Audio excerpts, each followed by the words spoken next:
ang inamin sa akin ng Ways and Means Committee, meron mga miyembro ng kabinete na humaharang dahil ayaw nilang mabawasan ang buwis na kinokolekta ng ating gobyerno. Attorney Lian Lebiste, bakit po kayo Naging attorney. nagrarally?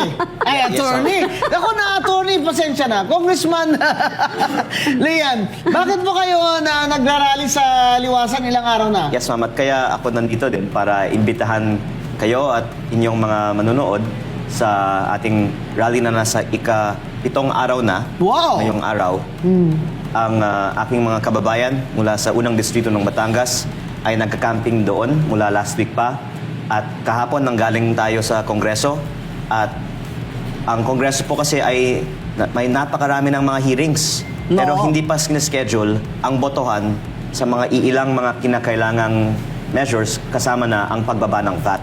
Halos lahat ng mga kongresista ay sang-ayon sa pagbaba ng VAT. Pero ang inamin sa akin ng Ways and Means Committee, meron mga miyembro ng kabinete na humaharang dahil ayaw nilang mabawasan ang buwis na kinokolekta ng ating gobyerno. Kaya sa tingin ko... Problema daw kasi Congressman Lian ni Executive Secretary Ralph Recto ay pag binaba daw ang VAT ay lalong lalaki ang deficit. Lalaki ang deficit kung hindi din ibababa ang ayuda. At Yun. paborito talaga ng mga politiko ngayon ang ayuda dahil pwede nilang ibigay sa mga leader nila kaysa gumamit ng sarili nilang pera para sa kampanya, ginagamit na lang nila ang buwis na kinokolekta sa taong bayan para sa kanilang purposes sa politika.